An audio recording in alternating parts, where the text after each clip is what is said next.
assunto daqui a pouco aqui também. Vamos girar a página para falar de uma reportagem especial aqui do ICL Notícias também? Opa, gostei muito.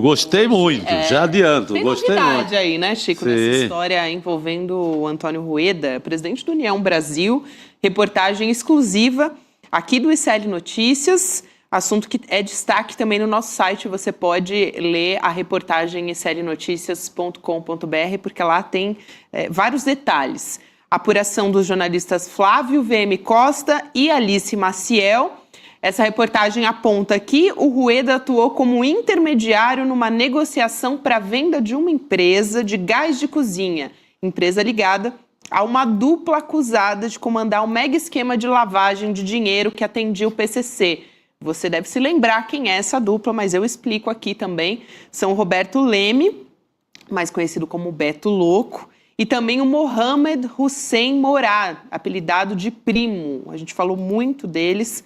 Eles são apontados pela Polícia Federal e pelo Ministério Público de São Paulo como líderes dessa rede de lavagem de dinheiro por meio de fraudes fiscais no setor de combustíveis e também o uso de fundos de investimentos da Faria Lima. Falamos longamente sobre isso aqui, já teve operação a respeito desse assunto e está tudo sob investigação pela Polícia Federal também.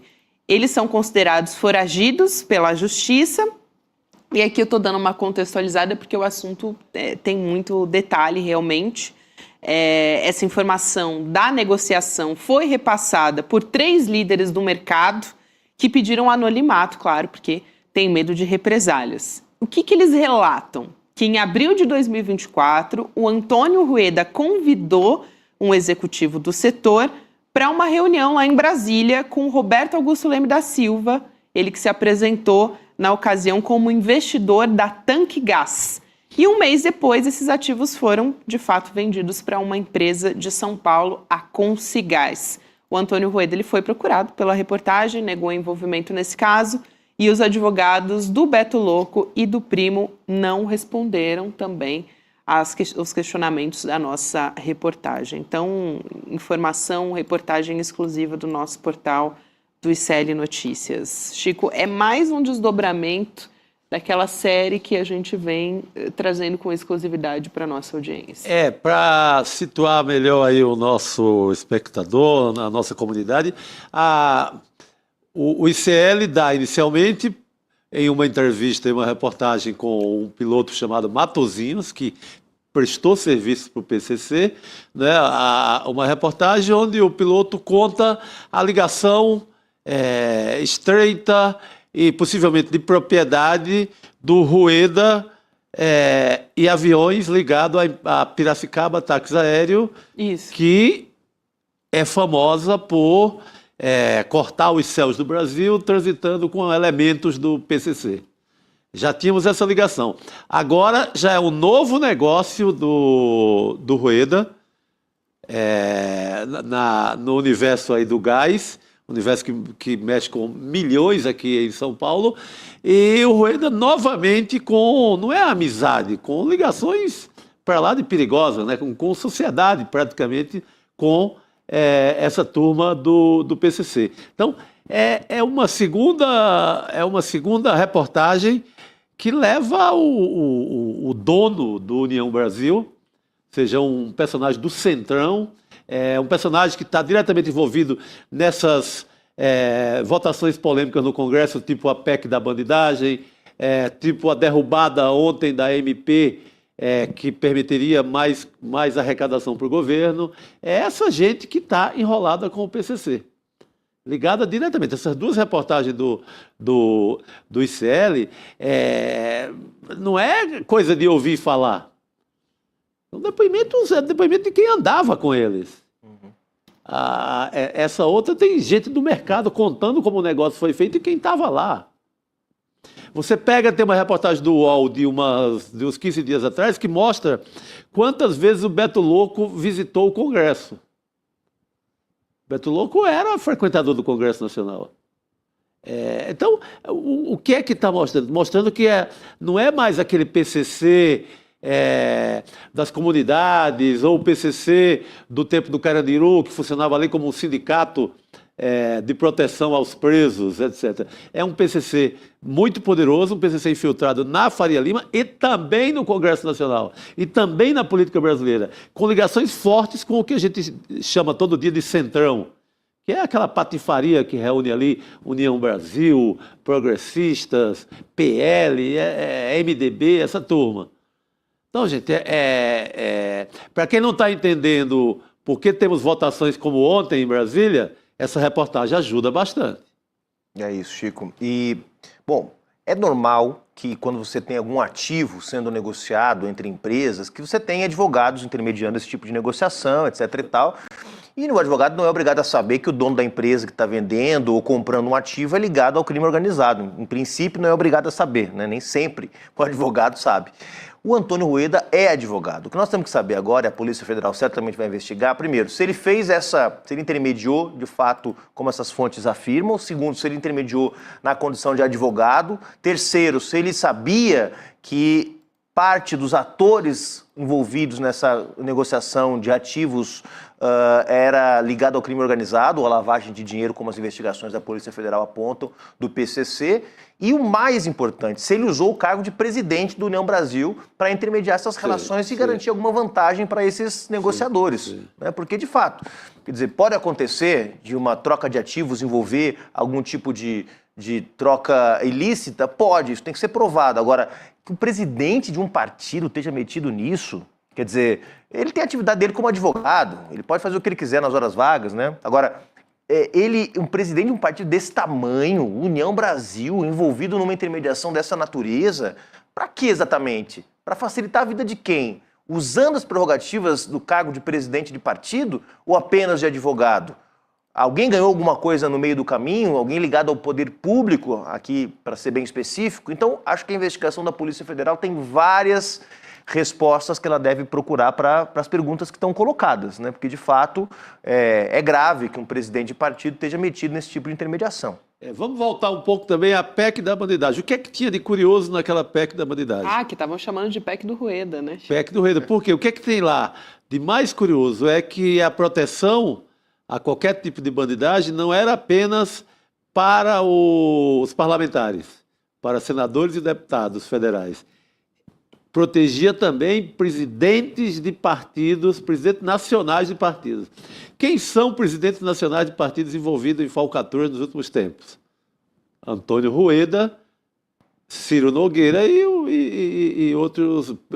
Valdemar da Costa Neto e etc. Então, era muito direcionada. Começa a aparecer essa lista de escândalos quase diárias. A gente tem que deduzir que os caras estavam buscando proteção. O curioso é que isso que você ressalta, Chico, eu quase não vi sendo falado sobre esse aspecto da PEC da bandidagem. Sim, estava protegendo os dois. Os dois estão... presidentes nacionais de partidos. Era um aspecto ali que não era comentado quando se falava a respeito dessa PEC. Ia passar direto. Não, e quase não passou porque a sociedade cresceu o olho ali. Quer dizer, passou. Passou. Foi aprovada. Foi o Senado que não passou, né? Esqueci agora, foi aprovada. Depois é que teve a pressão da rua e em seguida o Senado engaveta. Ali o Moro era o único que queria defender um aspecto, né, relacionado a um ponto específico da PEC. Ele até disse que ia apresentar como um outro projeto. Ele ia dar uma remendada lá. Mas não teve como, ia ficar feio. E ficou feio para ele, para o juiz, ele acabou pulando fora. Não, e você pega o mesmo Rueda, em março de 2024, está envolvido lá numa confusão com o Luciano Bivar, que era dono do PSL, que vira União Brasil, e na disputa, os dois eram muito amigos. É o Bivar que o coloca nos negócios, o coloca na direção do Esporte Clube Recife, o coloca no mundo de Brasília, na sociedade, na chamada alta sociedade de Pernambuco. O Bivar é quem faz esse favor para o Rueda. Mas depois eles brigam pelo controle do União Brasil e o Rueda acusa o Bivar de tocar fogo na casa de praia dele, né, lá ali naquela região de Porto de Galinhas, por ali, no litoral sul de Pernambuco. E, por sua vez, o Bivar acusa a mulher do Rueda de roubar uma mala. Caramba! Uma mala da casa dele. Dinheiro? Pegue o fundo partidário, quanto esses caras recebem por mês? A nossa custa, né? Claro. E aí dá para deduzir o que tinha essa mala misteriosa que a polícia de Pernambuco até agora não desvendou. Eu cobro a polícia de Pernambuco porque eu acho que tem um inquérito aberto no incêndio da casa e até hoje não foi resolvido o mistério da mala. Uhum. Essa mala deve ter algum tesouro. E o curioso aguardando. dessa história do incêndio também, que é muito bom de relembrar, é que pegou essas duas casas que são do Rueda e da irmã dele, que são próximas naquela região de Pojuca, que é Porto de Galinhas, em Pernambuco, né? Mas que quando houve perícia, de fato se constatou que foi provocado, foi um incêndio provocado. O incêndio é criminoso mesmo, né? Não, quem acusa o adversário político, o Bivar, é o próprio Rueda, né? Enfim, que gerou aquele embate. Mas que foi um incêndio provocado, segundo a perícia, isso... O Rueda diz que foi o Bivar mesmo, que mandou tocar fogo ali. Tutti buona gente. Bom, imagina a máfia que é isso, né? Isso. Agora, É uma máfia que vive bem, né? Que vive no litoral de Pernambuco. Então não se conseguiu provar que foi ou não o adversário político dele. Exatamente. Acho que a pergunta que fica, né, a gente já falou sobre isso outras vezes aqui, é como um sujeito que não tem passado, que não tem... cujo presente é esse que a gente está vendo aqui, uma série de suspeitas, como é que um sujeito desse se torna o presidente de um dos maiores partidos do Brasil? Independente da opinião que cada um possa ter em relação à União Brasil, União Brasil é a fusão do PSL, partido que foi o grande vitorioso das eleições de 2018, com o Democratas, que é o antigo PFL, do Antônio Carlos Magalhães, que é um partido com alguma tradição na direita brasileira. Então, de repente, este sujeito, que ninguém sabe de onde saiu, de onde veio, se torna presidente desse partido, né? Aparece em foto com todo mundo, com senadores, com ministros, se torna influente na política brasileira, né? Sem ter nenhum histórico no mundo da política. Não foi vereador, não foi deputado, não foi dirigente partidário antes, não teve uma trajetória de ascensão. Nunca recebeu um voto na vida. Como dirigente partidário, né? E de repente é o presidente de um partido muito grande, muito influente. Então, de fato, é estranho, né? Que tipo de favores ele concedeu, que tipo de facilidades ele conseguiu promover para chegar onde chegou. Essa é uma tarefa para os nossos investigadores aí, Ericelli. É curioso, né? Porque eles eram amigos, assim, muito próximos e viraram inimigos mortais na política, o Rueda né? deve muito ao Bivar. Né? Ele que coloca ele ali no jogo dos partidos, no jogo das grandes festas do poder no Brasil, no jogo dos aviõezinhos. E depois tem essa briga, incêndio de casa, aí essa história rende. Pega fogo cabaré, o famoso pega fogo cabaré. Né? Tem pano pra manga nessa história aí, Chico. Sabe? Agora, e o poder que esse cara tem, né? Ele decide os rumos do Brasil. Esse cara decide os rumos do Brasil. Porque ele vai lá e ordena a bancada dele votar de um jeito ou de outro, ele mexe com a vida do povo brasileiro. Tentou pressionar pela saída do ministro. Né? Tentou tirar ministro. A federação com o PP, com progressistas, do União Brasil com progressistas, se confirmado, que até agora não foi oficializada, vai ser o maior bloco partidário do Brasil. Maior que o PL, maior que o PT. Então, de fato, é muito poder na mão de um sujeito sem passado. Rueda, o homem sem passado. O homem sem passado. É isso. Vamos falar de outro assunto aqui também, gente, que é importante. A saída do Luiz Roberto Barroso, mais do que a saída do Barroso, né? Do Supremo, e sim quem vem agora. Quem será o sucessor do Barroso? Essa é a grande questão. Aliás, o presidente Lula já indicou muitos ministros, né, para o Supremo Tribunal Federal. Vai indicar mais um agora. Recentemente, o Flávio Dino, o Cristiano Zanin, que foi advogado dele. E o Lula tem essa escolha importante para tomar nos próximos meses. Depois, esse nome, depois da escolha do presidente, ele é sabatinado pelo Senado e aí sim referendado. Vamos trazer os nomes que estão sendo cotados aqui na tela. Primeiro eu vou trazer os nomes mais cotados entre os homens. O Jorge Messias, advogado-geral da União, todos candidatos à vaga do ministro Barroso. Gente, Bruno Dantas, ministro do TCU, Rodrigo Pacheco, senador, Vinícius Carvalho, o ministro da CGU. E tem uma cobrança muito forte para a indicação de uma mulher a essa vaga no STF. Aliás, já existia antes tanto quando indicaram, aliás, o presidente Lula indicou o Zanin, quanto também do Flávio Dino. O nome favorito, nesse caso, seria a presidente do Superior Tribunal Militar, a ministra Maria Elizabeth Rocha, que a gente coloca aqui na tela também para vocês acompanharem. Na sequência, tem a ministra Vera Lúcia Santana Araújo, do Tribunal Superior Eleitoral. Ela também teve o nome cotado para a vaga, que acabou ficando com um Flávio Dino, no fim das contas, né? Uma das poucas mulheres negras também num posto muito alto do Poder Judiciário, que é raridade, a gente sabe, pelos dados, pela proporção de mulheres e de mulheres negras mais ainda. E tem também a ministra do Superior Tribunal de Justiça, vocês estavam vendo aí na tela, a ministra Daniela Teixeira.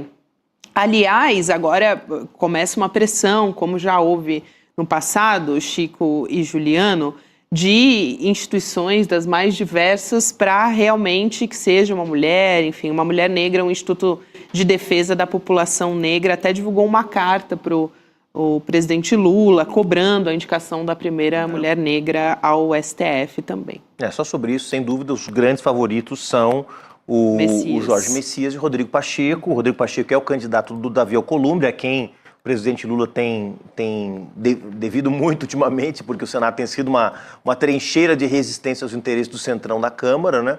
Bruno Dantas tem relações com Gilmar Mendes que já tem várias indicações nas cortes superiores nos últimos anos, tem acumulado muitas indicações, não é um sujeito muito próximo do universo do presidente Lula, dificilmente seria ele, né? Ele é casado com a filha do João Camargo, do Grupo Esfera, aqui de São Paulo. Ex-diretor da CNN, ex-presidente da CNN. É de uma representante de empresário, assim. E o ministro da CGU, Vinícius Carvalho, embora seja do Prerrogativas, também não é exatamente alguém da proximidade do presidente Lula, né? Então, aí eu acho que a decisão está... Estou falando desse porque acho que é muito pouco provável que os nomes das três cotadas aí, há outros nomes também, mas que o nome dessas cotadas mulheres, que seria excelente para o tribunal, que está cada vez mais branco e mais masculino, né? Mas acho muito difícil, acho que a tendência mesmo seria Rodrigo Pacheco, que está bem nas pesquisas para governador em Minas Gerais, né? E é ex-presidente do Senado, passaria facilmente pela sabatina do Senado. O Jorge Messias, que é jovem, tem ainda uma trajetória longa pela frente, poderia ser um nome de bastante confiança. Eu acho que o critério que o presidente vai utilizar se é o critério da governabilidade, vamos dizer assim, seria o Rodrigo Pacheco, porque é alguém que, digamos, alarga um pouco, né, o rol de apoios para a eleição do ano que vem, se ele pensar no curto prazo. Se ele pensar no longo prazo, o nome é o Jorge Messias, que é um nome ligado ao PT, né, e que certamente daria aí uma ponte com um ministro mais progressista no Supremo Tribunal Federal, o Messias, que é do PT, o Rodrigo Pacheco, que é do PSD, um partido de direita, um partido centrão. Então, apesar dos pesares, ainda assim, desses nomes que estão ali, o Jorge Messias segue sendo uma figura muito favorita. Ele que é um bom ministro da AGU, né? Sim. Mas eu vou embora porque eu quero ouvir a opinião de outra pessoa. Ô, professor! A opinião do grande Rodrigo Viana. Posso? Muito bem, pode. Sextou, professor. Vai sextar mais cedo. Rodrigo Viana. Vai tomar... Cuidado com o metanol. Vai tomar caipirinha sem metanol. Nada de metanol. Vá numa jurubeba qualificada, tá? Jurubeba. Pega uma garrafa antiga de jurubeba. Isso. Não tem problema, né? Porque o negócio realmente é preocupante. Preocupante. Tem falado de mortes e, enfim, intoxicações que estão um número cada vez maior, então a gente está muito atento a isso também. E a política de São Paulo a respeito disso, né, Chico? Depois a gente vai falar... Eu posso falar rapidinho sobre o negócio do Supremo, Gabi? Sim, Opa! claro. Não, porque eu concordo, assim, que os dois nomes mais fortes são o Rodrigo Pacheco e o Jorge Messias. Até no ICL Urgente eu estava falando uma diferença importante dos dois, claro, né? Mas só para a gente frisar, o Jorge Messias fez a fala mais forte contra a pejotização.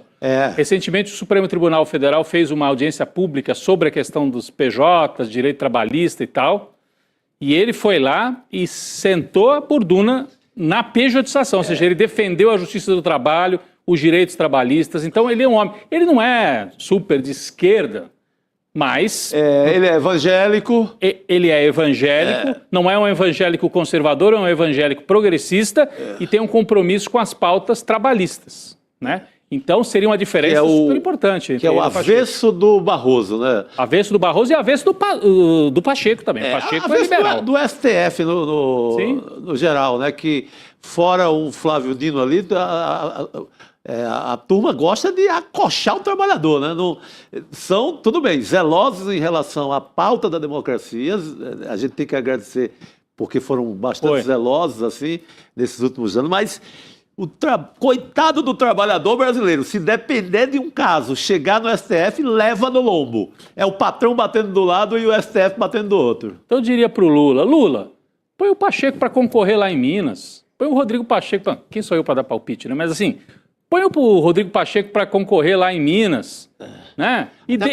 A esquerda já errou muito em nomeação. A esquerda tem um dedo podre para nomear ministro, né? Vê o Toffoli, né? Vê o Luiz Fux, pelo amor de Nossa Senhora. A esquerda já errou muito em nomeações, não é hora de errar mais uma Seria vez. legal trocar o perfil do Barroso, defesa da democracia, sim. O Pacheco também seria defesa da democracia. Mas trocar e colocar alguém um pouquinho mais assim vinculado com as pautas trabalhistas. Eu acho que seria a hora de fazer isso, né? É a hora importante do Lula investir nisso, porque o Flávio Dino tem esse perfil, o Fachin talvez um pouco, teria um terceiro ministro, se for mesmo o Messias, com esse perfil também. Eu acho que é o melhor nome de todos que estão aí na mesa. É isso.